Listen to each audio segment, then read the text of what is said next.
Warahmatullahi wabarakatuh. Waalaikumsalam warahmatullahi wabarakatuh. Sampurasun. Kemudian ini saudara.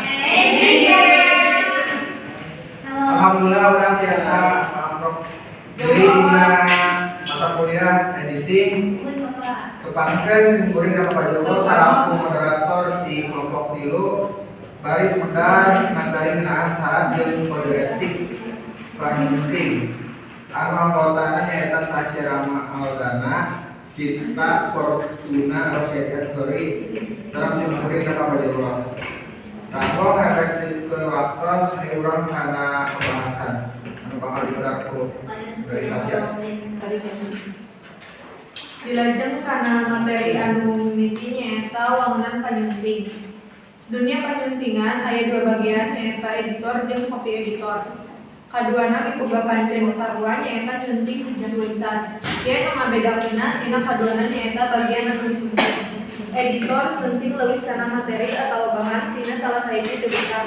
Disebut substansial editing kusabab editor anu nangtukeun terbit atawa hasilna salah sahiji tulisan. Materi kedua nyaeta syarat-syarat penyuntingan.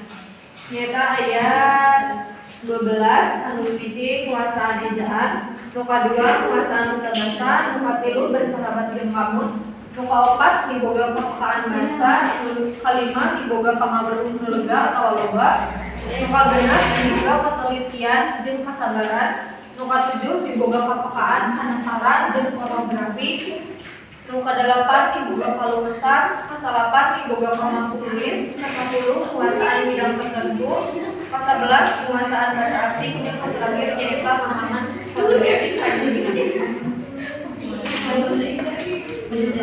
Selanjutnya materi Bang Rizky Pedar ku kita Rosyadi Story. Selanjutnya nyaeta etik panyuntingan. Numutkeun NST 2014 halaman 23 aya genep kode etik panyuntingan anu kudu diperhatikeun pikeun panyunting naskah di antawisna nyaeta nu kahiji panyunting wajib milari informasi ngeunaan panulis naskah sarta acan ngaliwatan nyunting.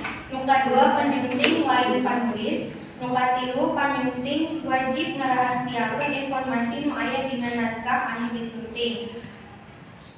Nu kaopat panyunting wajib konsultasikeun hal-hal nu sakirana bakal digentos dina naskah. Nu kaopat panyunting teu meunang ngaleungitkeun naskah nu bakal keur atawa geus disunting. Nu kagenep panyunting kudu ngahormatan gaya panulis naskah. Sakitu anu kapihatur ngenaan materi syarat jeung kode etik panyunting di kelompok tilu dilajeng karena sesi pasarekan mangga.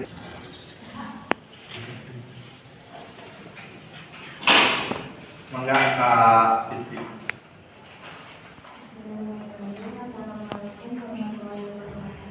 Waalaikumsalam warahmatullahi wabarakatuh.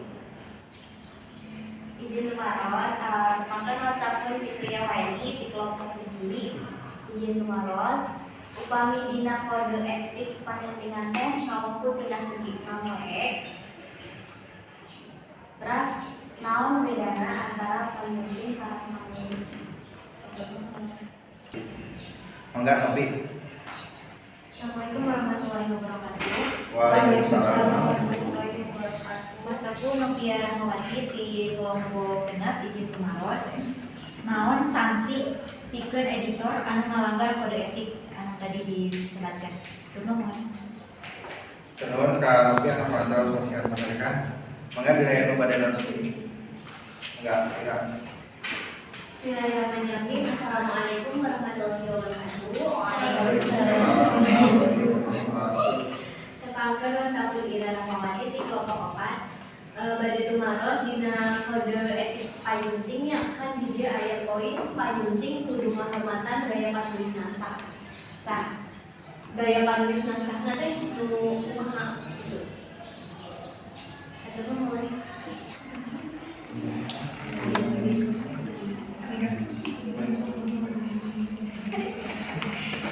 Ngawaler patalekan di teknologia patalekanan naon sanksi nu ngalanggar kana kode etik. Dia numutkeun abdi sanksi anu bakal diterima ku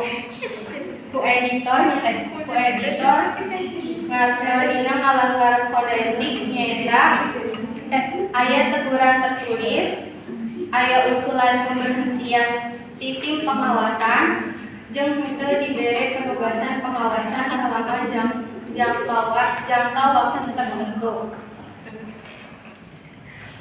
Terus aya oge upami pelanggaran terhadap kode etikna secara tidak sengaja,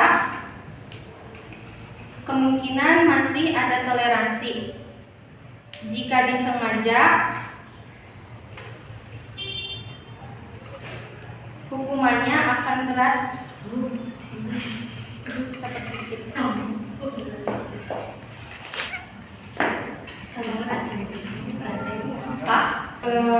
Izin ngawaler patalekan ti Fitri patalekana kode etik panyuntingan teh ngawongku dina seginan wae. Terus bedana panyunting jeung penulis teh naon?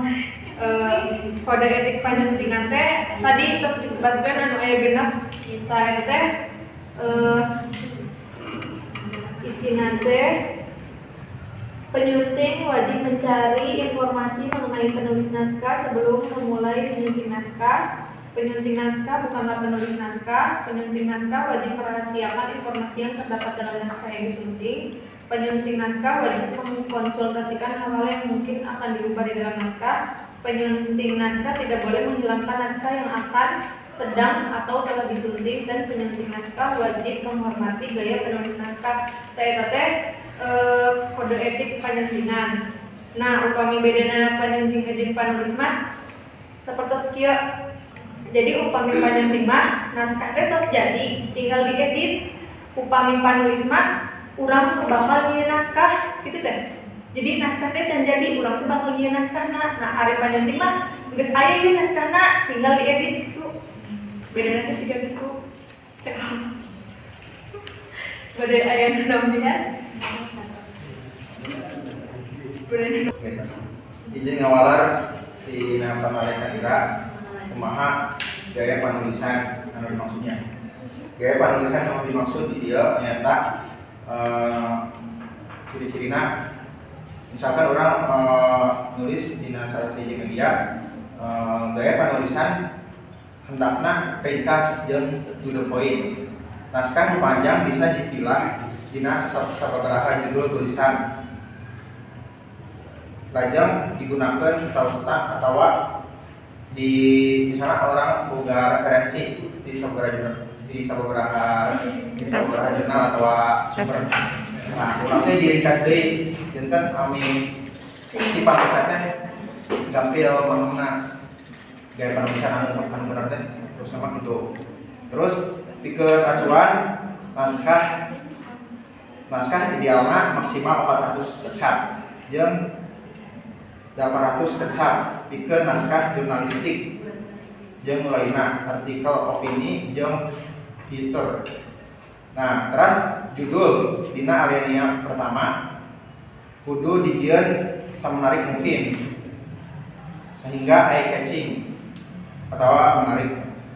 Sabab sakumaha dina media konvensional pamaca lolobana atau umumna ngan maca atau ini teh maca judul heula. Terus cara penghormatan gaya penulis nyata urang kedah bisa ngabanding-bandingkan penulis hiji jeung penulis sajeuna. Sabab unggal penulis boga gaya penulisanna masing-masing. Gaya penulisan anu hiji jeung beda-beda. Alhamdulillah patalekan perantos di Polres Daya. Sakitu anu biasa kurang sekedar jeung urang bahas ngenaan materi syarat jeung kode etik panyunting di kelompok 3 Cirang Lamungan Punten. Wassalamualaikum warahmatullahi wabarakatuh. Waalaikumsalam warahmatullahi wabarakatuh.